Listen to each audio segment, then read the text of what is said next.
大家介绍一下我的作品。好，我的作品，主要的艺术风格是我们继承了传统几千年中国的唐宋元这种，以诗情画意为主画的这种中国画的这种风格。同时呢，我又吸收了欧洲的一些色彩印象派、野兽派的一些结合。组合到自己的这一派独特的风格啊！我现在向大家开始介绍每幅作品啊，谢谢。这幅作品叫《鸿运当头》。鸿运当头，这个作品本身是表现的唐宋时代的诗意、武术意境，但是呢，又用印象派的这种思想画出了这种红色的山。最终的主题创作还是我们东方的这种吉祥的这种思想，鸿运当头嘛。希望今天各位到这里来的贵宾都鸿运当头啊，带来鸿运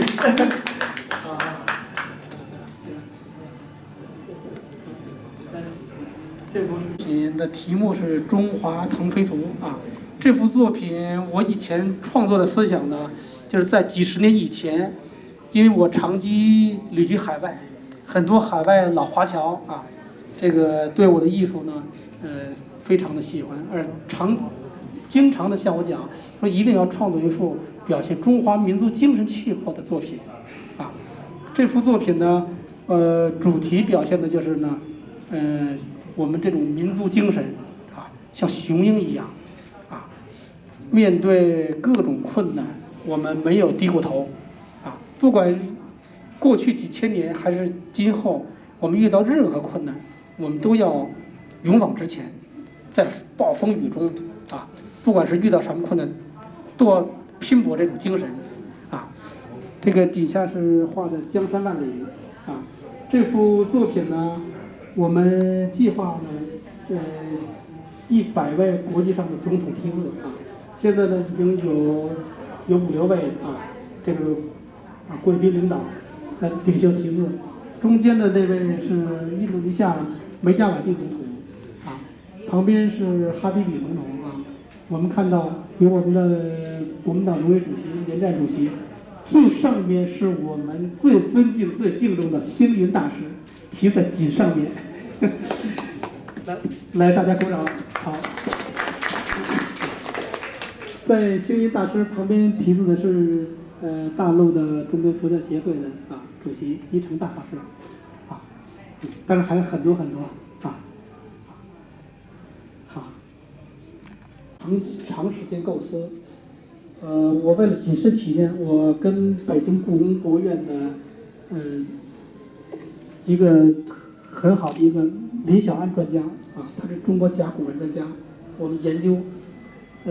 一致认为大师开创的佛光山太伟大了，所以我们要用中国最古老的文字甲骨文，3600年以前，甲骨文就是最早我们的先人把字刻在乌龟还有牛骨的背上刻出的字，也叫象形字我们用这种最古老的文字写成佛光山，表示对我们大师开创的这个佛光山的这个伟大胜利表示敬意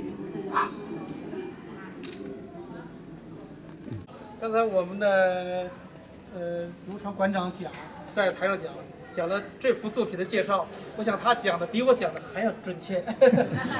如常馆长，我上次来星云大师亲口讲，这是大才女这个今天讲到了这幅作品的重点的中心思想，全让如常馆长全都讲了我只能做个补充，我只能那君硕老师，你们这个颜色是用西方的色彩，是特别的不一样的？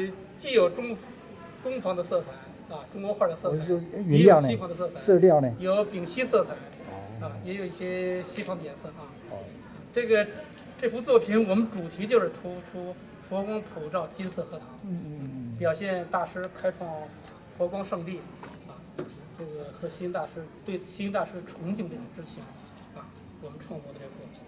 因为大师常讲因果观啊，人间佛教，因为大师开创的人间佛教，这是千古以来最伟大的人间佛教啊。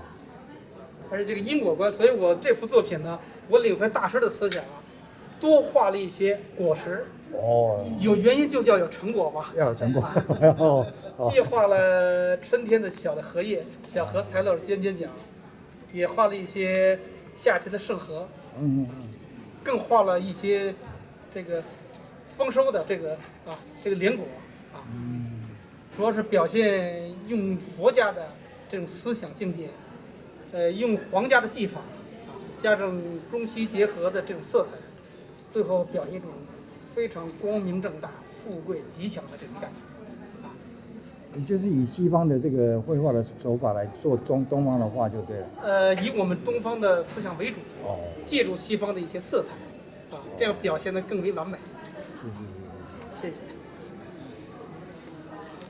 画的那个铁线，那个一笔画这么笃定哦，这么长一个一笔哦。这种大幅作品，就是像我们馆长讲的，一笔画下，一笔不能描。对。每一笔都是这种像拿斧子砍一样的，就这种气质，力透纸背，全画一口气画下来，非常绝对，这个很难，因为画错笔呢，整个构图就不一样。那手要够长啊。也是画了很多幅，最后找到最好的一幅，捐献给星云大师。不是每幅都可以画到这样的水平。不是这个在中间你怎么画？他一笔这样画下来，一笔。对啊，而且这个笔还有生命力哦。对，它还有生命力啊。生命力，它还是活着的。追求力量、音乐感、运动感，还有骨气和力度。另外，大家可以仔细看，每一个墨的线条都不一样，对，需要蘸墨，蘸墨的程度就要分出重的、中的、淡的，当然要有100的层次。啊，所以这里头看着挺潇洒，其实里面很多细的东西。老师，这个一定要放在地下吗？这放桌上可以画吗？这分2种画法。打底子的时候在地下，后期可以挂起来细。对。回去法师，回去法师也来参加。兄弟，该准备看到。这幅作品也是用甲骨文写的啊，也是表现大展宏图，表现是大展宏图啊。底下写的是海纳百川啊。因为这些是画的一些扇子，这幅作品是也是与佛有缘啊，因为你看啊，年年有余嘛，2条活灵活现的鲶鱼，借助这个谐音嘛，年年有余他们也在追这个莲花啊，莲花，这幅是双寿啊，希望就是我们的人生啊都是双寿啊。这幅是雄鹰，表现的是搏击万里啊。这幅也是雨后啊，2条鲶鱼在荷花的这个游曳。年年有余，对不对？我这么画，这么飞啊，表现的是鹏程万里。江山万里啊，这个追求一种自由嘛，净自由，把雄鹰啊和几种猛禽结合起来，画出心目中的这种鲲鹏。我把这个鲲鹏的雄鹰的翅膀给拉长了，因为它要一击9万里嘛，就要把翅膀加大，才能够一飞9万里。真正的鹰可能小一点儿。必须我们要变形，把它的优点突出，把它缺点去掉。那这样就够灰了。对。这我给大家介绍就是这幅寿桃，因为我在我学寿桃入画第1张寿桃的时候，是皇帝溥仪的妹妹爱新觉罗奕欢，她教我画。她当时跟我讲，她说的我的父亲摄政王。在我们16、17岁的时候，怕我们就是出去啊惹一些事情，就把宫廷皇宫里最后一个刘师傅，宫廷画家请来，教他们几兄妹啊画宫廷画法。他呢是把着我的手一笔一画的啊教我，等于是呢我把从郎世宁这个时期的到后来道光啊、咸丰啊、光绪啊这一段时间的宫廷画法学过来了。这个我呢也经过一段时间写生，因为大家知道写生的寿桃，经常的实际看到寿桃有青色的，有黄色的，这些都是现实的东西，我们拿相机就可以解决了。所以艺术就是要来于现实，高于现实。所以我们这个寿桃所表现的不是普通的寿桃，是我们心目中啊这种有皇家贵气，更主要是我们的最终目的是偏上保姆娘娘，这个蟠桃会中的那种吉祥的那种，叫人们一看，哎呀，就是心里很带来喜悦的寿桃啊。所以我们的馆长讲啊，我去年给星云大师啊这个送一个寿桃啊，星云大师很高兴，今年我还送所以表现的是这个吉祥长寿啊。而我现在这个寿桃呢，在咱们国际上一些总统啊，一些各行业的一些翘首一些宗教领袖啊，他们过生日我都把这寿桃送过去啊，而且大家非常的高兴非常的吉祥啊。哎，老师你说那个宫廷画法跟一般的画法有什么差别吗？宫廷画法非常细啊，里头有很规矩的很多做法啊。这个找一个时间，我可以和您咱们慢慢的我向您介绍。今天我先给大家先简单的中西艺术。这幅作品呢，主题就是因为我们人类嘛，经常大家聚会嘛啊，因为人们都需要暖心嘛啊，贴心是吧？台湾经常讲的一句话，朋友讲贴心。这雄鹰啊，也是要在大家，雄鹰也是在一起啊，聚会啊，天空啊，自由啊，飞翔啊，表现是一种精神啊，这种自由向上的这种。人们都追求自由嘛，是。作品是我在欧洲学习绘画之后呢，一些思想的转变。这幅作品的主题就是月光和地球。因为我呢这样的作品我一共画了300多幅，今天拿了一幅有代表性的啊，在这里展一下，大家可以把眼睛这眯起来看一下。就感到了月光的那个月球上的光照到我们地球上的夜色的一种神秘感，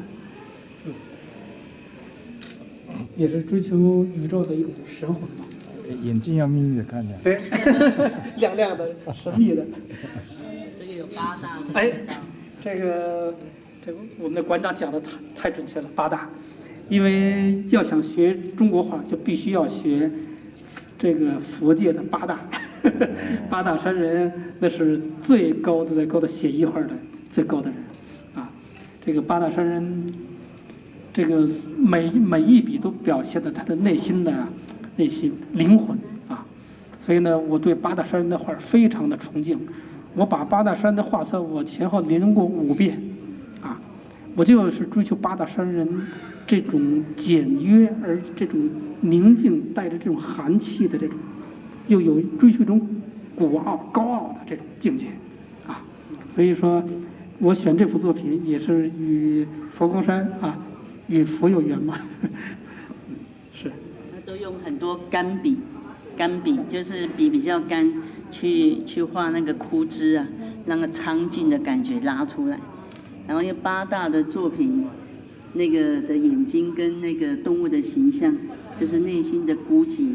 然后，但是又很有骨气，然后他选老松，所以他的画面呢，石头跟老松呢产生了平衡，然后上下的松枝啊产生了平衡，所以它上面平衡，下面也平衡，中间也平衡，所以画面垂直也平衡，这样也平衡，所以构图啊很不容易，很难。哎呀，这馆长是大收藏家还是大评论家、大鉴赏家？哎呀，太感谢了，这是这讲的真是入木三分呀，太棒了！这幅金色荷塘啊，这幅画呢突破了传统，因为传统中国画呢一般不画背景颜色啊。这幅画呢为了突出这种境界，表现的这种金色荷塘，和谐社会啊，但是呢又在阳光啊正午之中啊这种生机勃勃啊，而且呢也是在啊秋天硕果累累，就在这么一个刹那的这种感觉。因为我长期在荷塘写生观察，啊，所以这种感觉也是突然的，啊看到了，再加上自己心灵追求的这些，啊，所以我创作出这幅作品。这幅金色荷塘，也叫阳光普照金色荷塘，只是宣纸，这是半生半熟的宣纸，对，所以做了一些技术的。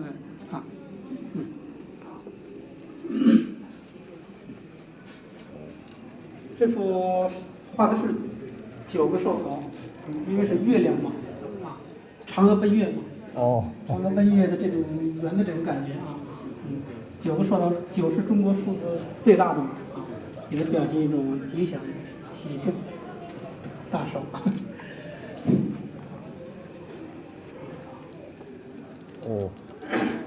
这幅作品表现的是秋天都熟透了，啊，一切都醉了，因为人醉了，大自然也醉了。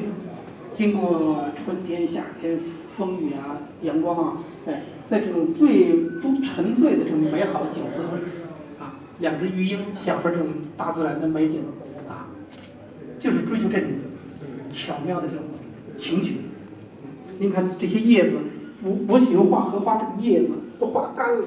甚至水分都已经没有了，啊，那花的水分也给蒸发了，但是还是有这种秋天浓浓的秋趣，能够想象到它夏天时非常的婀娜多姿的那种美感。欣赏老师那个线条，那铁线钩这样子画上来是有生命的，然后这么自然。最难的是这个线条。咱等也当尾裤嘛呀。没有手太要长一点了。大家有兴趣的话，改天我可以准备笔墨，放在地上画这线条。很难的，很难画。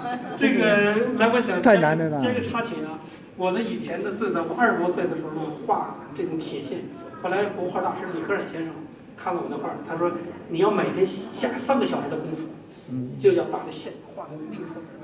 一透纸背。我的长期画，您看我这个地方都有一个奖了，这个地方。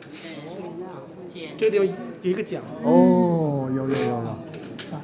因为这个李可染大师说，中国画就几条线几笔，这几条线要是过不了关，就不要再画。没有画。就这么几笔。这基本功了。这基本功。所以说这基本功是一个最重要的。墨只会不是说那个墨汁沾了很多才不是那个气无知的丹田气表现通过毛笔的毛打到纸里，拉出100斤力量。这幅金色荷塘也是表现秋天醉的感觉啊，因为我老想嘛，人经常喜欢醉一醉嘛，太辛苦了，大自然也喜欢醉一醉。当然这些也是追求唐宋的诗意。老师，你们完全服从主题。色料呢？色料在我们一般都是用墨，对不对？对。那你现在都是用色料嘛？对，但是在有墨的基础之上再上色。因为如果上来就是上色呢，画就容易软弱无力。或者就像一个擦桌子布似的软弱。先要把骨架水泥打好，再做玻璃结构先处理好。这一点是中国几千年文化最棒的地方。绝不能丢掉如果丢掉这个东西，这就掉了另外，我的画荷花呢，我画100张荷花都不一样。我喜欢春天的、夏天的、秋天的、早上的、中午的、晚上的，甚至下完雨后的。这幅是下完雨之后，雨刚停，阳光刚刚出来那种湿气、潮气的那种感觉，就把那种感觉就给捕捉住。因为传统的中国画呢，可能就是用墨直接就是画，可能会给人感觉一种千篇一律的感觉。因为我呢吸收了一些西方印象派的思想，就是把某一个时刻的印象给它定住，之后再用传统的这种笔墨结合这种画，追求一种创新。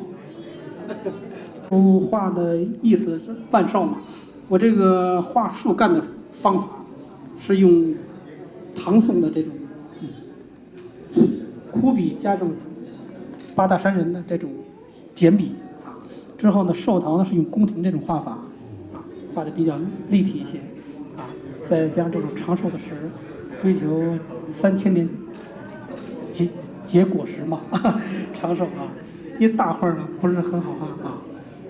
这幅作品就是表现自由嘛，这也是咱们佛光山3只老鹰，3只老鹰啊。这幅作品我想，这个馆长刚才提到了，我想捐给这个咱们这个佛光山哦，3只老鹰嘛。这是背景。这幅作品也是表现一种秋醉的感觉。因为我虽然不喝酒，但是我喜欢人醉的感觉啊，所以也喜欢植物啊这些荷花最丰收、最美的时候啊，最成熟的时候，这种醉的感觉。因为历代古人、文人士大夫都喜欢这种醉的感觉。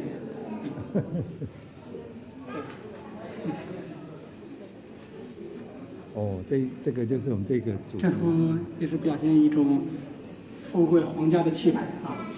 这幅作品我为什么带来呢？因为最早我画寿桃的最早的构图就是爱新觉罗溥仪的妹妹，她最早教会我画的是这种构图，因为我非常怀念她，所以我这幅作品最早的画稿是出自慈禧太后。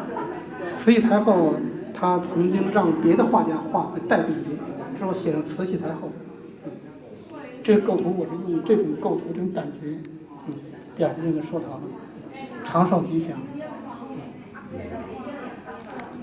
表现的是早上晨曦那种雨后，荷花在雾中，突然有一股风来，使这些荷条摇叶啊叶子，叶子跟这个果实啊，因为我经常在这个荷塘旁观察，有时候风一来，就会听到很好的音乐，既有这个果实里边的响，还有果实跟叶子条之间的晃，这是一个很好交响曲。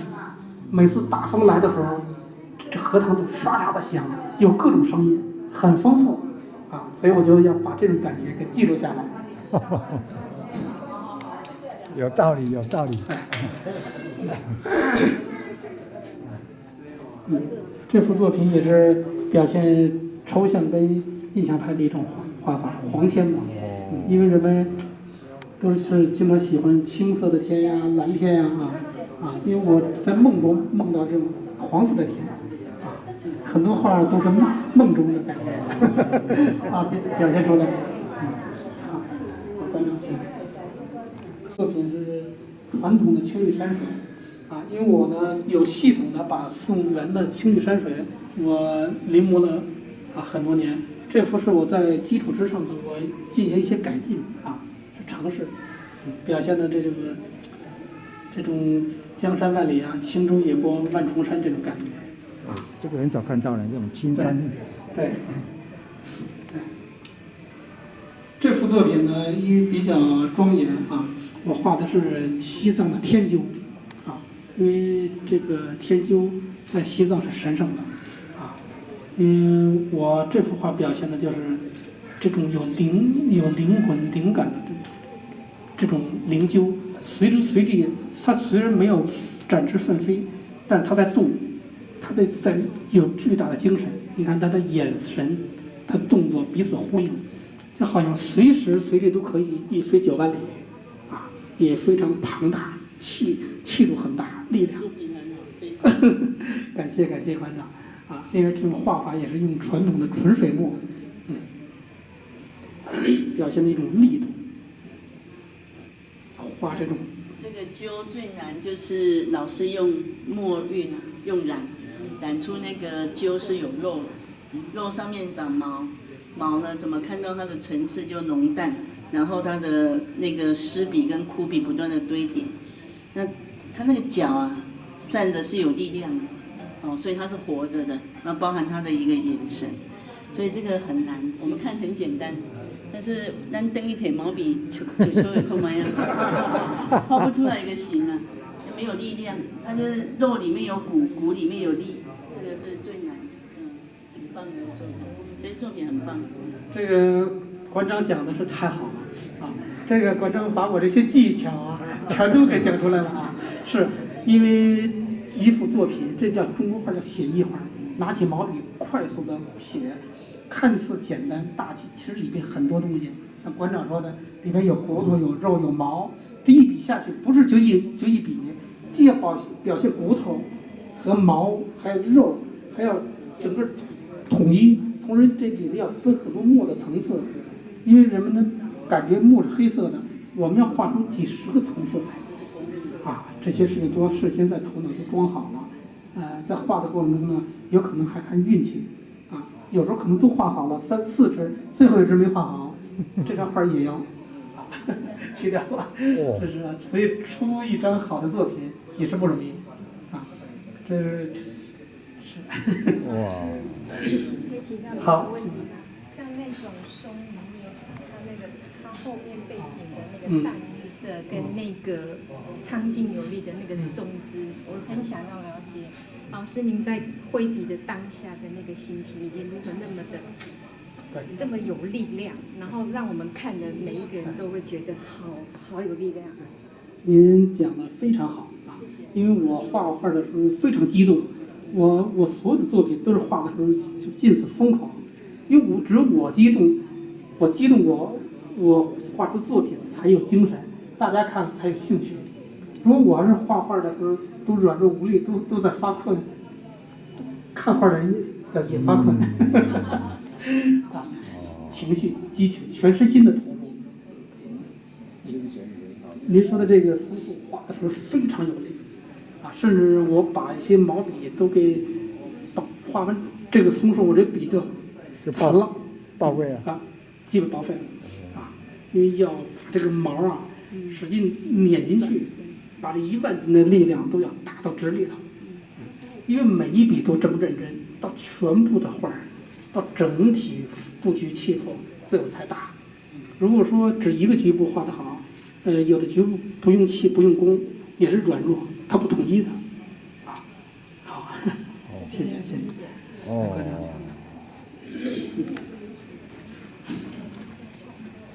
这幅作品大家看是丙寅年，当时。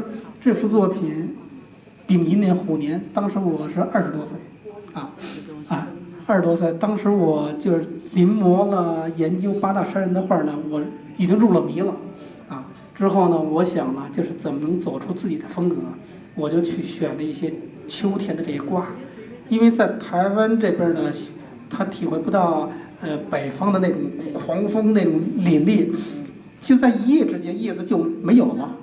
全都吹掉了啊，只剩下这些卦，而且随着这个狂风啊，这些卦都在动。哎呀，这个条也美，卦也动，真是叫人激动。这真是秋天熟透了，哎，我就赶快画出这幅作品啊。另外用这种铁线的这种画出铁藤啊，追求这种枯木这苦味的艺术啊。20几岁就画，20几岁画的，画40几年了。哇，好，老师年轻的已经画40几年了。因为我现在介绍这个，我先介绍一下这个两边的对联吧。啊，远瞻长空万里雄心壮，人们远瞻长空万里，才有雄心嘛。览辽阔江山，大展宏图，这是我们每一位人心里的一种澎湃豪迈。所以这幅作品呢，虽然是2只雄鹰，但是也表现的是人的这种精神灵魂，站在巨石上。看着江山万里，啊，大展宏图嘛。篆字最难写，老师挑了篆字写，篆字是最难。那个馆长说的是，篆字它需要一笔啊，而这个大的篆字不好写。真的很大。大的篆字不好写。展场不够大。啊，这里的展馆是全世界一流的，最好的。啊，我们馆长也是一流的。大家谢谢各位，谢谢老师的恭维，谢谢。好，谢谢。